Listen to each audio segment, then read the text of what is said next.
Welcome back to Pardon the Mess, a podcast about humorous, inspirational, and educational experiences presented by first-time moms trying to navigate parenthood and staying sane doing it. I'm your host, Brittany, and today I'm joined by Jessica. Hello.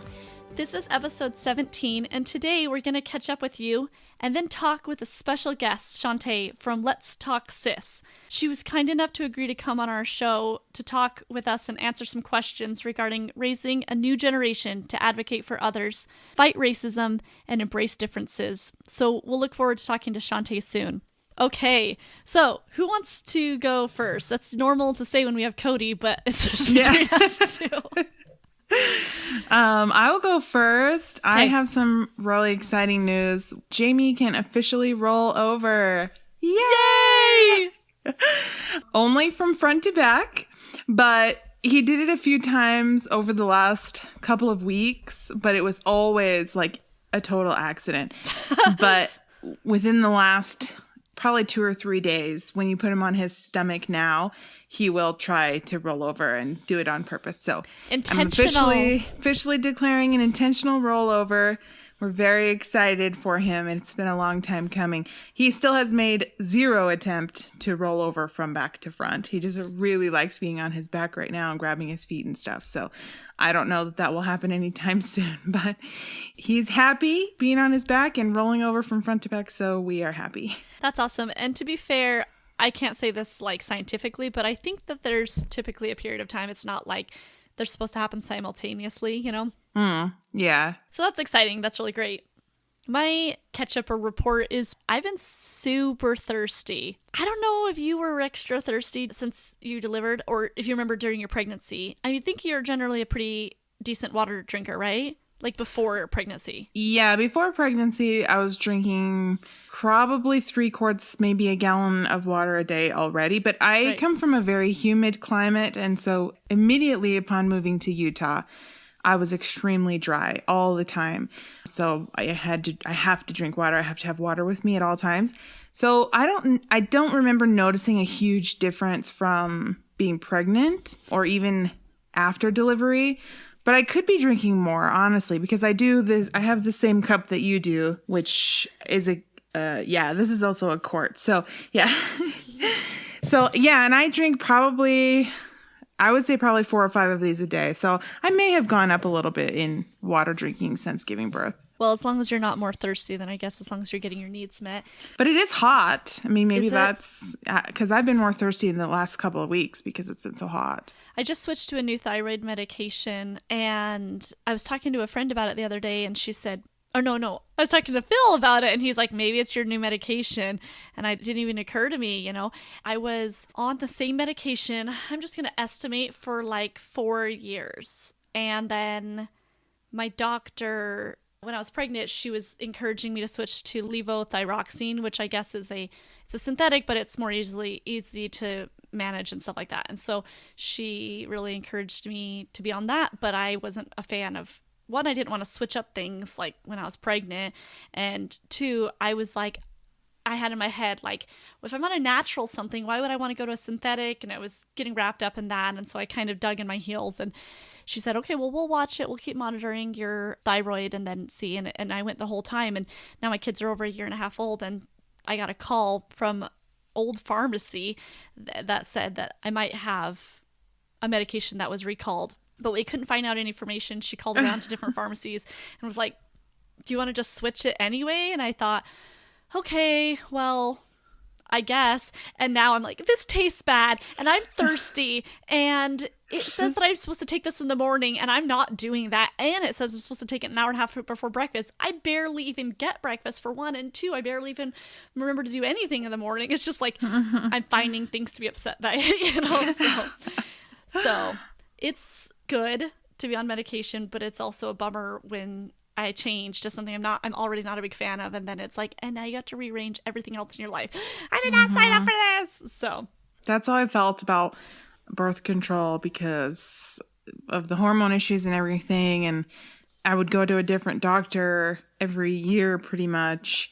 And each doctor would obviously recommend a different birth control because all doctors are I don't want to say coerced, but their recommendations happen to do with the pharmaceutical reps that come to their offices usually. So they'll recommend whatever is the leading brand that they are aware of, or that, so they would always recommend different ones to me. And they've just been up and down and all over the place as far as like side effects. And it's not fun. Medication trials are not fun. Yeah.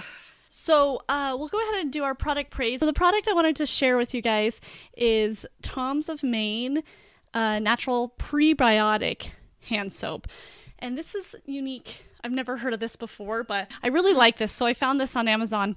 And I thought it was interesting because, one, I don't totally know what prebiotics are, but when I saw it say moisturizing hand soap helps support good bacteria, I thought, well, I can always use more moisture, because with everything that we have to do with hand washing, like as a mom and with the pandemic happening, my hands were getting so dry. And I commented on that maybe a month back, that they were just so dry.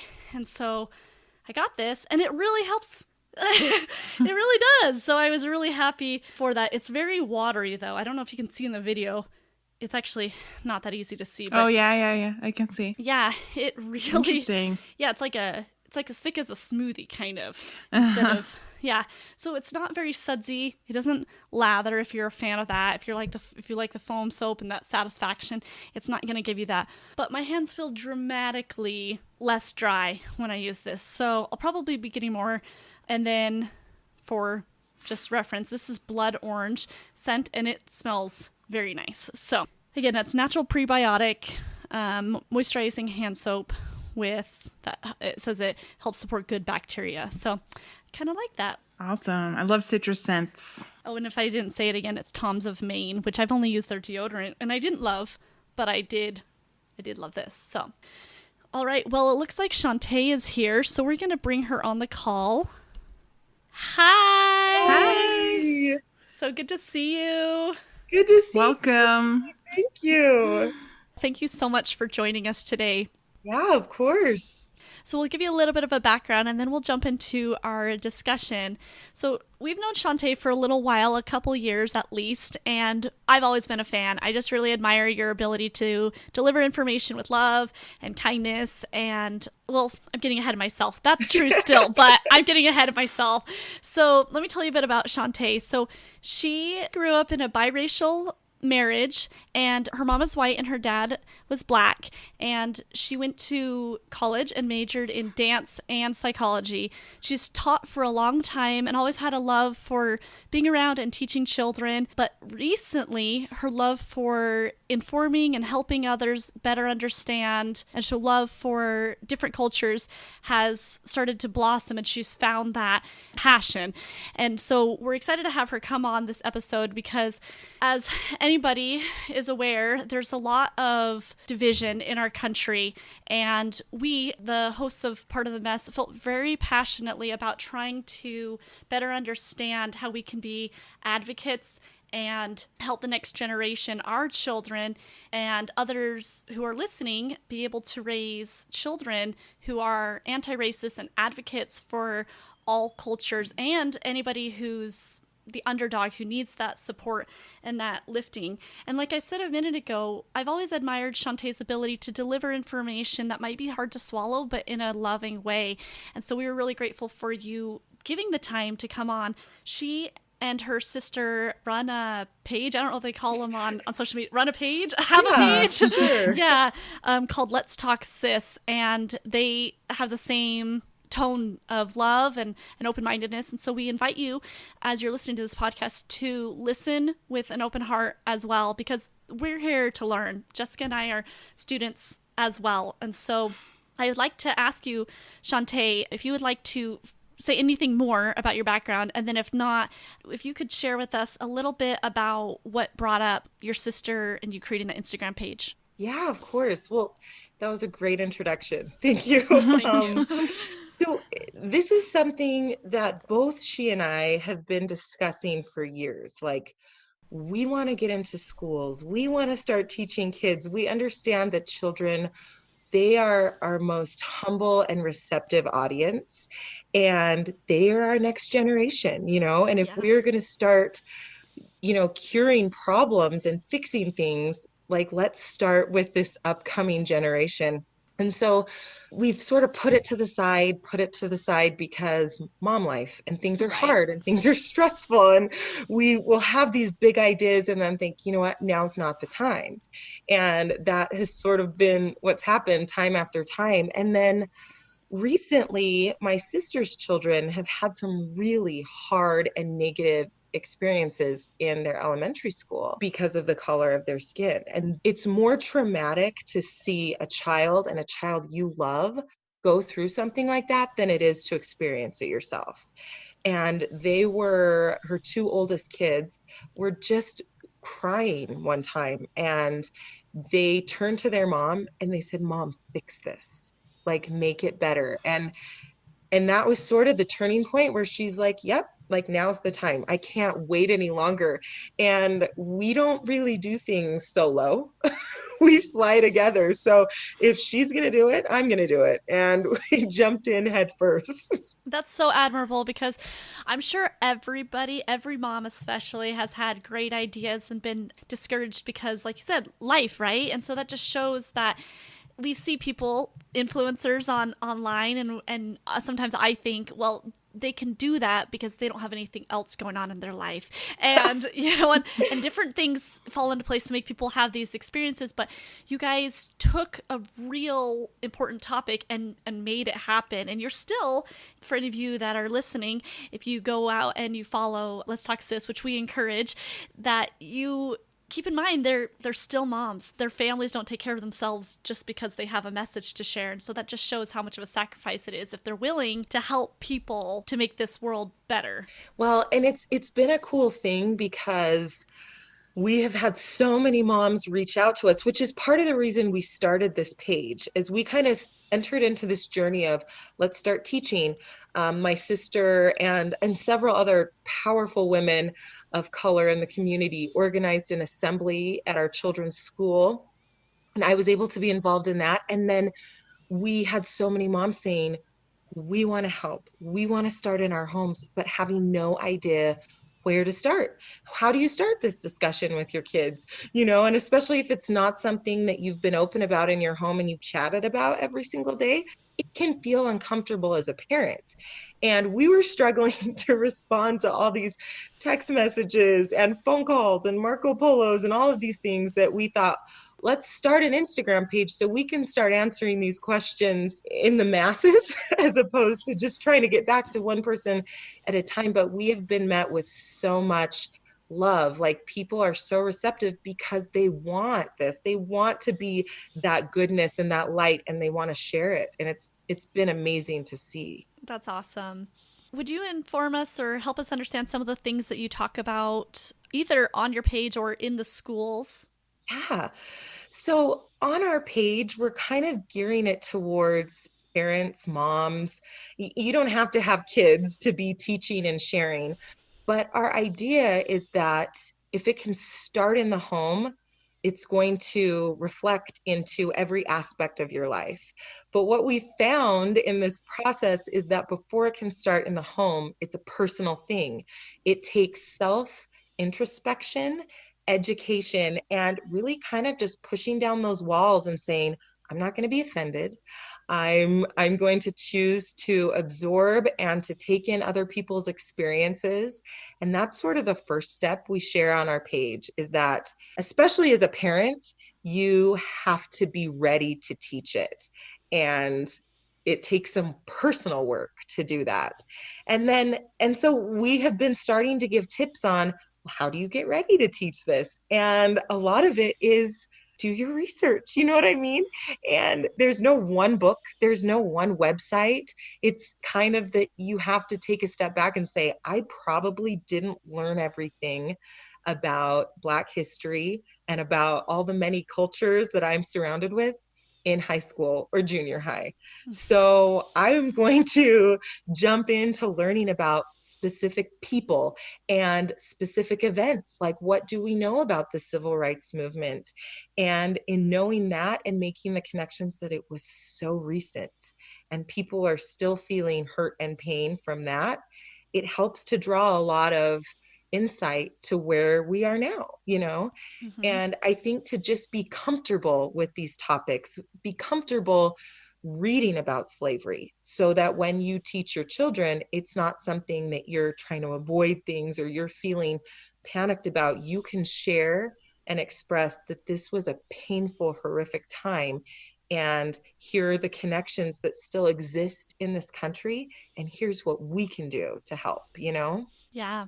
A thought I have, it kind of involves things I've perceived from other people, but also, I guess, a feeling that I've had as well. Sometimes it's easy to feel defensive, like, well, if I admit, like, if I broke it down, I don't think this consciously, but I think it's like, if I admit that that was a problem, then I did something, even though that happened years ago. So I think it's easy to separate, especially if, like, in high school, I didn't even care about history. I hated history class. I hated history in college, right? So in my mind, I was like, it doesn't even matter. It's in the past. And I've been learning recently about how things still carry through. Like, they carry through with on every front, right? Like in every demographic, like there's things that carry through and beliefs and things that then further affect how we interact. And that was so humbling for me to understand that ripple effect, that nothing is really that far away if we want to pretend it doesn't exist or didn't actually happen how it did. That didn't mean it didn't. Or, you know what I'm saying? It doesn't change anything. Exactly. And I think we have to know history to not repeat it. And it won't be repeated in the exact same way. What are we still propelling because of our lack of knowledge? Mm-hmm. You know, for example, slavery is taught in elementary schools, but it's touched upon and it's a sensitive topic. And there have been situations, I'm going to say that I know of situations where after children learn about slavery in elementary school, if they have a child of color in their class, oftentimes they tease them and say, like, you have to play to be my slave now. And they see they're making connections, but that learning isn't turned into a discussion of understanding and insight. And I just think if we were to start this conversation in the home and teach children in the process of learning, teachers, they can't be responsible for all of this, right? So as parents, Right. teach them about it and then to take a step back and say, can you imagine if that were your life? Can you imagine how hard that would be? And then to let them jump to now and help them understand there are still problems now. And how can you help? How can you be a part of the solution? And kids, they need details and sometimes they need like role playing and sometimes they need exact examples like, you know, maybe they have a child of color in their class and have they ever seen them be teased for being different? And if so, what could they do? How could they interrupt that and change that? And maybe they go find an adult, or maybe they're able to say, we love everyone. You shouldn't tease someone because they're different, but we have to teach our kids these specifics so that they know how to handle it when they're in these situations. We talked about that a while back on an episode. We were talking about talking to your kids, communicating and answering tough questions. And we touched on that a little bit, that I think a lot of parents avoid those answers because they're too complicated, because they're like, well, you're too young to understand it fully. So I'm just going to give you, some quick, easy answer and then move on from this topic that is frankly quite shameful. Like you were saying, Brittany, even though we didn't have anything to do with it personally, the racial divide is still there because of our whiteness. We have this responsibility because of what our ancestors, have done. So like, we can't just ignore it. And I think that's one of the reasons, though, that it is very easy for me to just move past it, like to not really dive deep into it and address it. And I'm learning more recently that it's okay to do that. that our kids do understand, that they do pick up on it. I remember elementary school, we had a lesson about segregation, and I honestly don't remember if we even talked about racism, but it was specific to the segregation. And like they split up the class and made some of us wear green and some wear red or whatever. And it was like, if you wore green, you couldn't drink at this drinking fountain, and there was things like that. But it was for one day in elementary school, and I still remember that. But the lesson that I had, or the impact, I guess, that it left with me was like, that was a really sad thing, but I didn't have to worry about that because I wasn't Black. So I could drink in whatever fountain I wanted to, you know? Mm-hmm. And while it's good to bring that up at that level, that's just like a quick and easy level, and it doesn't quite get the message across. I think the repeated communication is kind of what I'm coming to now, this realization that just continuing to talk about those things over and over and over again is like, repetition is the best way to get it to be a common thing in your home. Right. I like what you said, Jess, and Chante, I'd love to hear if you have any thoughts contrary to this or in support of this, but about repetition, because we didn't have an activity like that, but I had a class in college. I went to school for social work, and we had a class about populations at risk, and they talked about a lot of different demographics, but they had a day where they had like hair, you sit in hair color groups, and he would just play devil's advocate and like say, I don't know, if it wasn't a social work class, I would have thought it was unprofessional because he was a pot stirrer intentionally. But I was so mad. I was like yelling at people, and it's getting me all like emotional about it because I remember he was like, they're not worth anything. Why would you even have them like sit by you? Why don't you go sit in the trash can? And I was like throwing trash like in college, right? You know? They did that on Oprah. That was an old episode of Oprah. Yeah, Maybe it was a really good one. So Google it. Yeah. If you haven't seen it, Google it, because that was a really good episode she did. Yeah. And I felt like I didn't even connect it to this, you know? But that's, in my mind, similar. Like, there was nothing that we went into class and expecting nothing, right? Kind of like your class, Jess. Like, and everything was, I mean, we didn't know each other super well, but suddenly, like, I mean, some people, you can choose your hair color. I get that. And some people were like, oh, I'm a this because I dyed it. And I was like, I know the truth. You know, like, I don't know. It just became like super dramatic for no reason. But I mean, literally no reason, right? But if no one else in the class, it really drove it home for me, at least right now. Like, it mattered at some point in my life, you know? And so I know that these are like really loose examples. And I'm not saying like, Jess or I get it. We get it. But I think it's helpful to have these repeated exposures because, like I was talking to you personally, Chante, it's so hard when, like, I grew up with basically all white friends. I mean, there weren't other choices, really. There was a group of Latinos, and even if I wanted to become friends with them, like, I couldn't. They predominantly spoke Spanish. I didn't even really have any classes together. Like, it just, nothing really lined up. I could have probably asserted myself, I'm sure. But in my closed-minded space, there was no reason. Like, I was already insecure and things like that. And so I think it's good to help at an early age rather than when I start becoming more aware of my world around me and not knowing what's happening in my body and I feel weird, you know, trying to, like, in high school make these big changes. And so I just think the idea of teaching your children from the beginning, not only, like, you said this once, that I think it was to be that not only that races exist, different races, that we're not all the same, but racism is a factor, and then how to combat it, I feel like, is the question of the century, you know? Right, exactly. Well, I think you kind of hit the nail on the head in, you know, when you were so emotional about that experience, because that's something that is so important to do with our children, is to process with them and help them feel and understand. Because isn't that really our goal, that we'll have kids that grow up to be loving, empathetic human beings, that when they hear about someone's difficult situation, they become an advocate and a support for them? I think that as parents, we want that. And this is a topic that we don't use as an example in our homes very often. And so it kind of sets kids back a little bit in being that advocate and taking a stand. It's something that you don't have to wait until they're 10 or they're 12. You don't have to start with the heavy stuff. I think just, you know, even a 1-year-old or a 2-year-old is going to be aware of their surroundings. And if you're in a place where you don't have access to diversity, I guess, you can fill your home with things that help children make connections that are more uplifting and healthy. Like, for instance, if you have a little girl and she only has white baby dolls and Barbies, then that's in her mind what she thinks is beautiful. And we want our children to embrace differences, not to ignore them, you know? Yeah.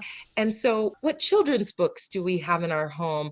What movies are we watching? Are we actively trying to seek that diversity to bring in? And I think that's something that can be really important if you're in a place where you can't just go and play with kids of all different races and backgrounds, you know, to bring that into your home. Children, I mean, they're supposed to be taking in the world around them. They're supposed to be learning from their surroundings and their experiences. And they are continually drawing connections. There's a study that just talks a little bit about if you are not helping your children make connections, they will make them themselves. And sometimes it's detrimental. And so it gave the example of a little girl who lived in an all-white upper class neighborhood. And that was all she was around. Her school was all white. And every day they would drive to school the same way. And they would go on a road where there was a group of Black homeless men.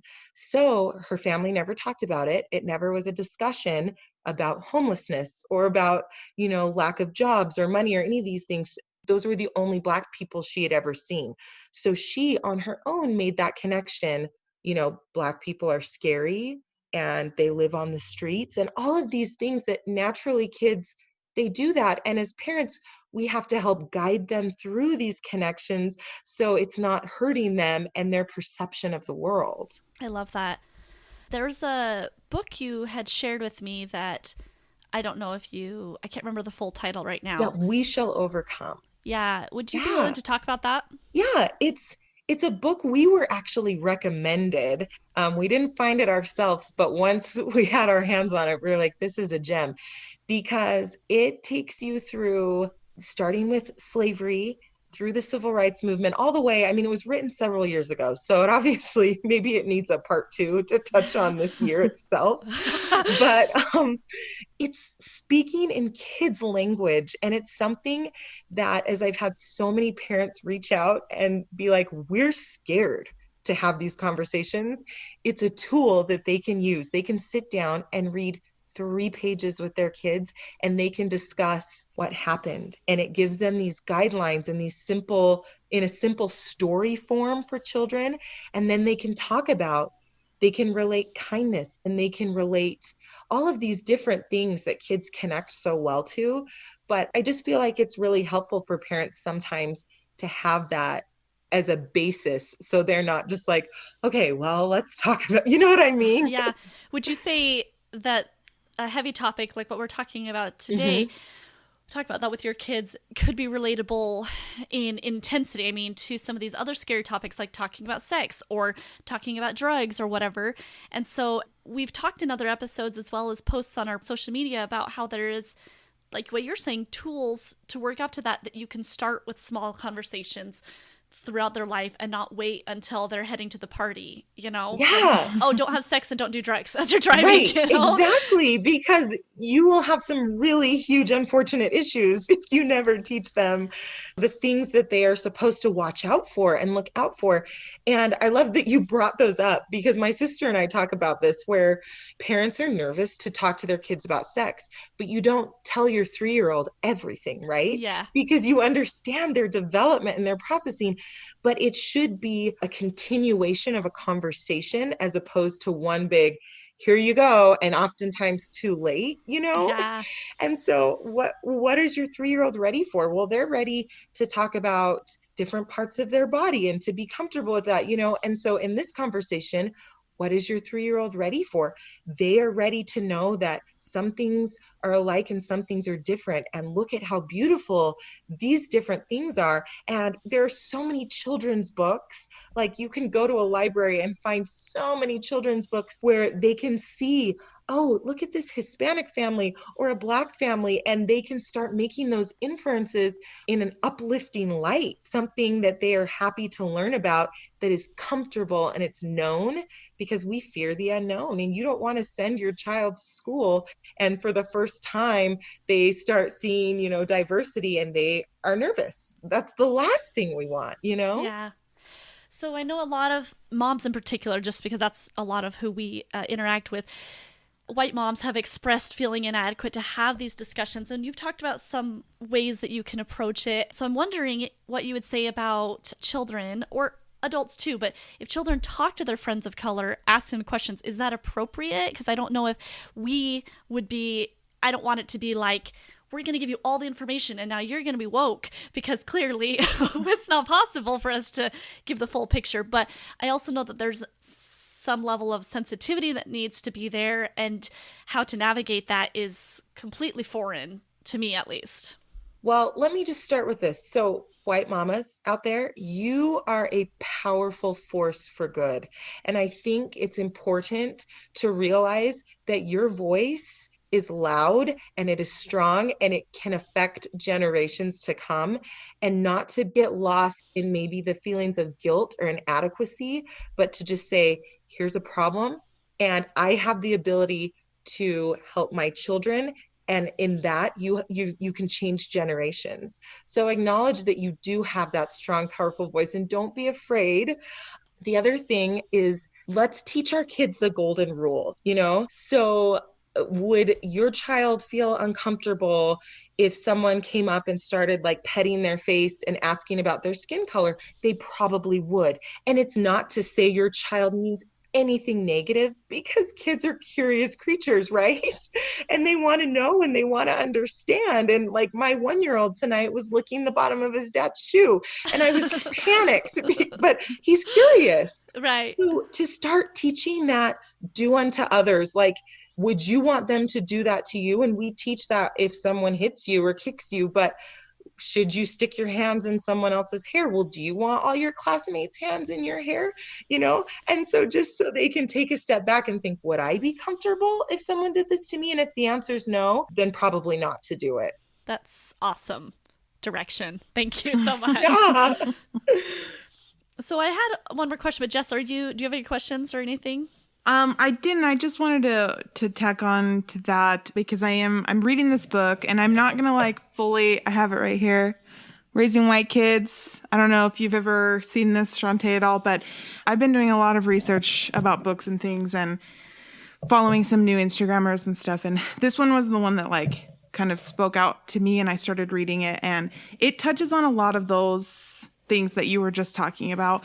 And I feel like it's doing a good job so far for me to show me the things that I can do as a white parent, because it just kind of, there's some eye-opening things. Like before, I guess, this experience, or anytime we've had experiences previous, I could have easily said that I'm sad, I support this person or these people, but I'm not racist. And I don't feel like I can say that anymore. And I feel like no one can say that. I feel like there's so much that's ingrained in us that if anyone's listening to this right now thinking it doesn't apply to you, it applies to you. Because there's so many things. And I was just I was just watching a show. We've been watching The Amazing Race in our house. And we started from season 1, which was way back in the early 2000s, 2004, the season that I'm on. And they were driving through the streets of South Africa, and it was kind of a quote unquote scary place, I guess, just kind of run down. And there was a lot of Black people on the street, and the contestants being filmed were just talking about how they needed to lock their doors and how scared they were, and they needed to ask directions. So the one guy said we need to find someone who looks the least likely to have a gun. And I'm watching this during this experience. We had just watched it yesterday, and I'm that's unbelievable. That mentality and those words that they're saying, I can't believe this was on television. And that's less than 20 years ago, right? 16 years ago. And I'm sure I watched it back then and didn't think anything of it.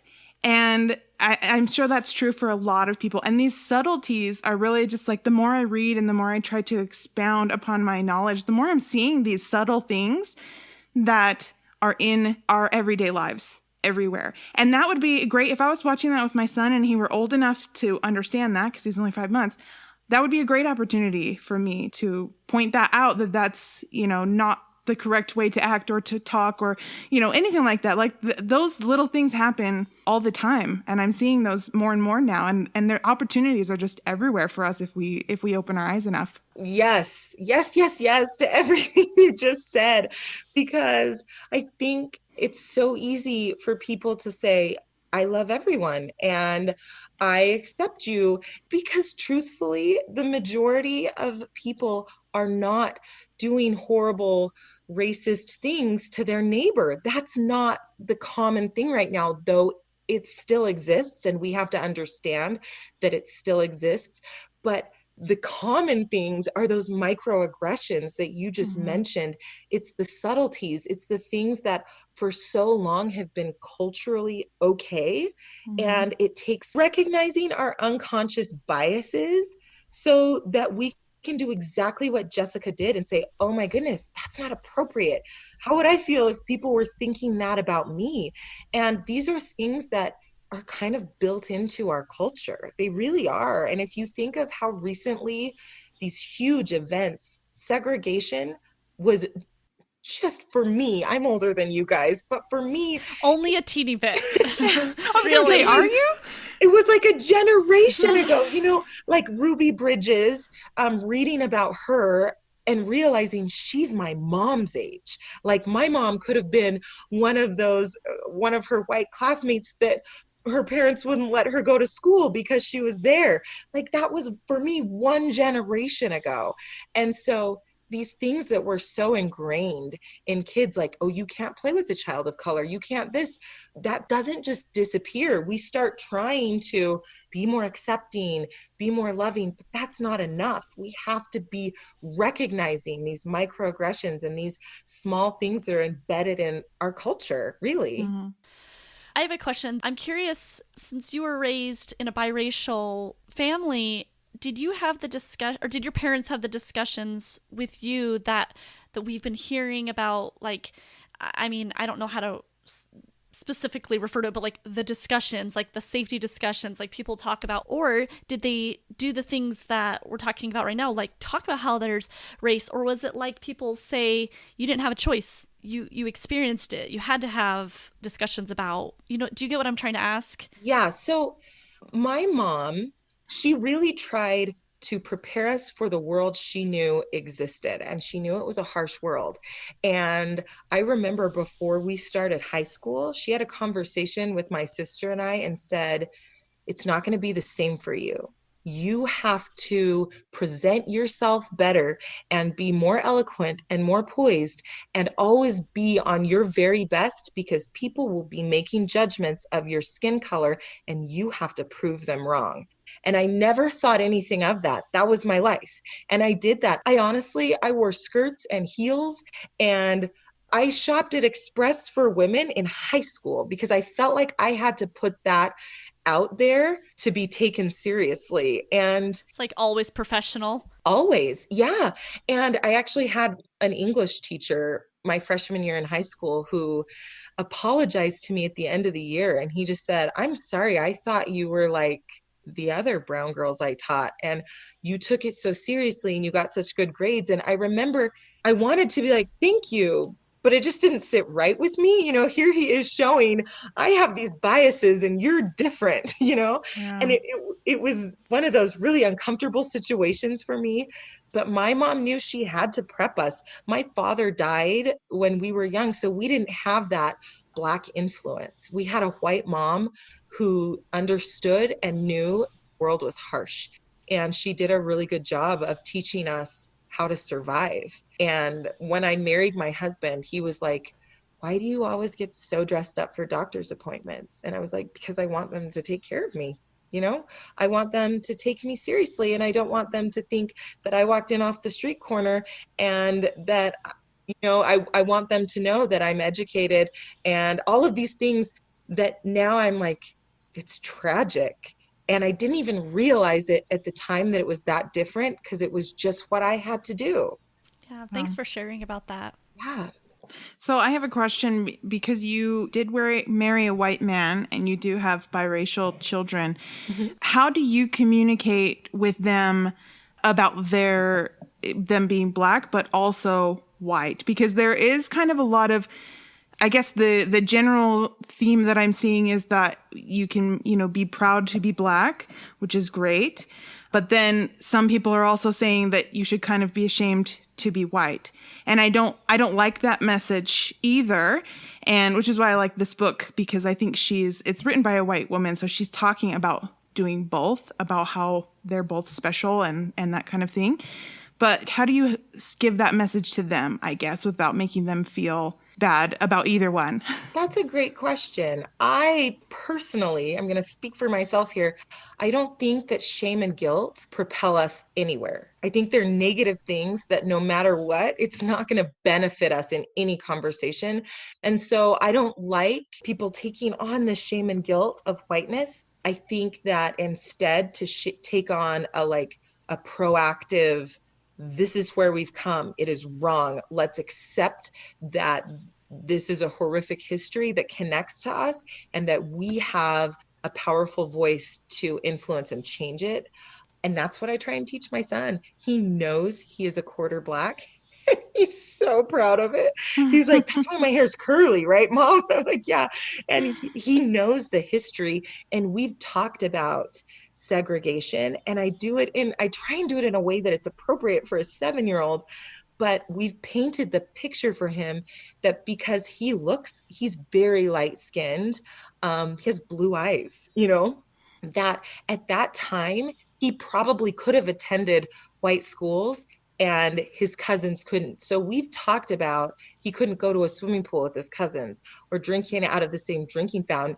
And that is so horrific to him. He can't even wrap his brain around it. And so he's always saying things like, I'm going to stand up for them and I'm going to take care of them. And I think he realizes in that he has a strength and a privilege in looking more white, but there's nothing to be ashamed of. There's just the ability to take a stand and to work really hard for a group of people that are really tired and worn down because they've been fighting for like 400 years, Yeah. Yeah. Like a privilege to have that as a responsibility. Yeah. To take on that role. It's a different role, kind of like between men and women. It's a different role, but exactly equally important. Right. And it's important to teach your kids who they are, and so he learns about where his dad came from and their ancestors, and he is excited and thrilled to learn about like these European countries and stuff, and then cool. to learn about where mommy came from and where mommy's daddy came from, and it's exciting for him. And so I try and keep it in a positive light. That's great. I want to touch on the word privilege. I know it's kind of like a hot phrase right now, but I really like how kind of the tone that was just being used right now. When we hear it in our church, a lot of the time it's women are like, they try to empower us and tell us like, you have the privilege to do this and this, like good things, like uplifting, empowering. And I think it's a different light on the word, because I know a lot of people get defensive, like white privilege, almost like people take it like offensively, like I do, whatever. Right. And I've been so grateful to understand better what that means, and I guess own that. Like if you have the privilege, like if you said I have the privilege of talking to you, normally the person's not like it's just like in this, it's like a misunderstood phrase that gives us negative connotation, when perhaps it should be an empowering phrase, not empowering to belittle anybody else, but empowering you to become better, like to become an advocate for those who haven't been given those privileges. Yeah. Mm-hmm. And to try and lift them up so that term doesn't exist anymore. I think is really important. And it is a sensitive word.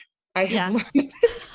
And I think the more people gain understanding, they're like, oh, it doesn't have to be. I can let my walls down.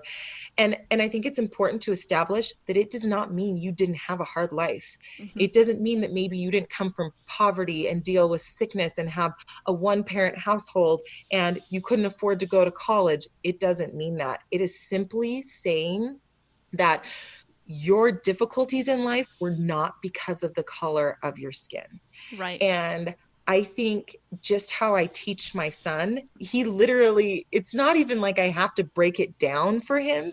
He understands that because he's lighter, he doesn't have to face some of those difficulties. And he takes on immediately this sense of protection. And he tells me all the time, Mom, if anyone says anything to you about your skin color, I will protect you, you know? And so I think if we can look at that privilege as an opportunity to rise up and say, enough is enough. I'm going to protect people and I'm going to use my voice for good. It's all of a sudden not as offensive, you know? And who doesn't want their kids to be like that, right? Yeah. Like, I don't know anyone who wouldn't want their kids to say that to someone of color. I definitely do. Yeah. That's so cool. Well, I just had one more question. So we talked earlier about asking questions and better understanding when our kids have, when I say when, because if I continue to live here, even though it's a predominant, well, actually I don't even know if it's predominantly white, but there's plenty of white people around us. Yeah. I'm like, I haven't done the research. I don't even know. Yeah, I just know in our neighborhood. But so when our children are trying to understand by talking to their friends, and if they understand something cultural and they're a fan of it and they want to imitate it, how do we teach them about like appropriation, and so they're not being insulting when they're just admiring or something like that? Yeah, that's a good question and a really hard question, I think, to answer. And I think it's important to, you know, we want our children to learn and embrace all different cultures and to be aware of these differences and to acknowledge them.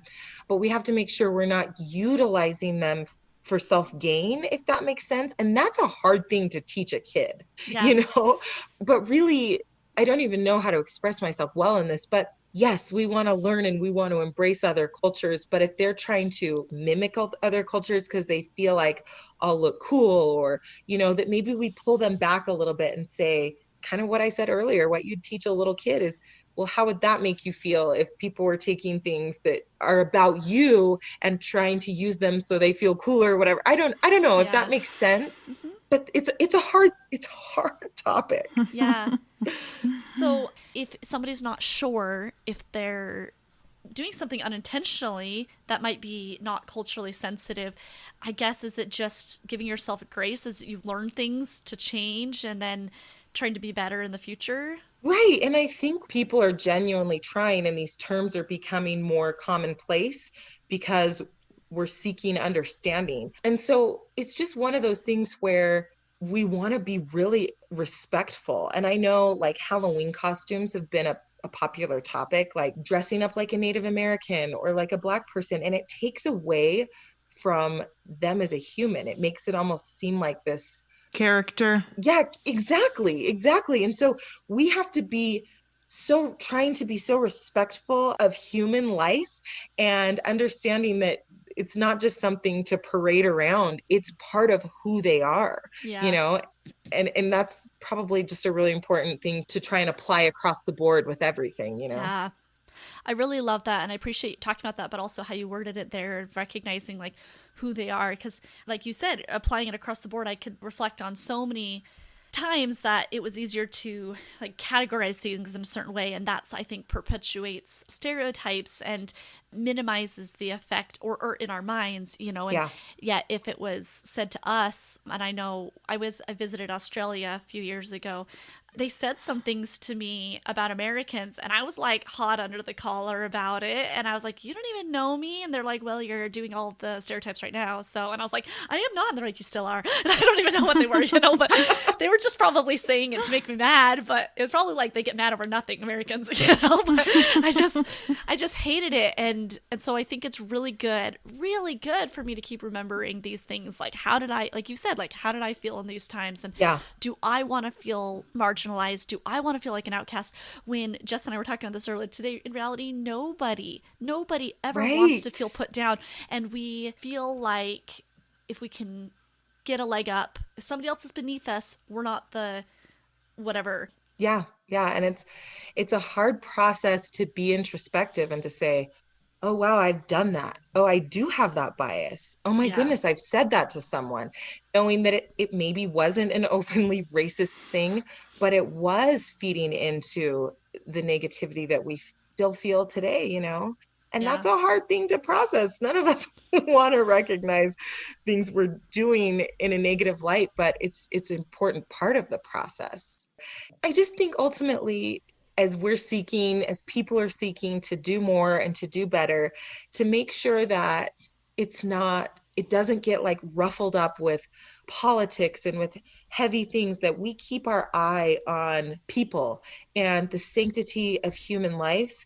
And we choose internally the morals and values we're going to fight for. And then we actively, in our homes and in our communities and in our kids' schools, that we're actively seeking to make things better. You know, I just think that's a really important focus point. Yeah. Thank you. And just so our listeners know, we're going to include a link to the book We Shall Overcome in our show notes, which you can find at partumthemess.com under the episode link. And then, like we mentioned at the beginning, the Instagram account that Chante and her sister run is called Let's Talk Sis. Is there an underscore in there? There is. It's Let's Talk _sis. Okay. Yeah. Yep. And you can find that there. I believe it's a public account, right? Yeah. And it's got really good quality information with a really loving approach. So anybody who's seeking to understand should feel welcome there. And then we are going to conclude our episode with a recipe by Jessica. Yeah, so I have kind of a strange one today. If you're feeling adventurous, try it. My mother-in-law introduced me to this. Well, my husband's family ate this forever. And the first time I ate it, I was like, what is this that I'm eating? Because it looks so weird. But it's called apricot chicken. And it is basically chicken thighs that are cooked in Russian dressing, apricot preserves, and onions and a few spices. I mean, that's a little strange. To me, at least. It was strange. But it is so good. And they usually serve it over rice. So we'll share that recipe. And yeah, if you're feeling adventurous, try it out. I like it because I can have the ingredients on hand. Like, they're just shelf stable, except for the chicken and the onions, but everything else. So like if I have chicken and onions, then I can kind of whip this thing up. But yeah, it's really easy. It all goes in one pan and then cooks in the oven, and then you just serve it over rice. So yeah. Thank you. Apricot chicken. Mm-hmm. We want to encourage our listeners to check out our next episode because it's our finale, talking about fun in the sun for children. Okay, thank you so much for listening. And again, thank you, Chanté. Of course. So join us next week and Pardon the Mess. We're making memories.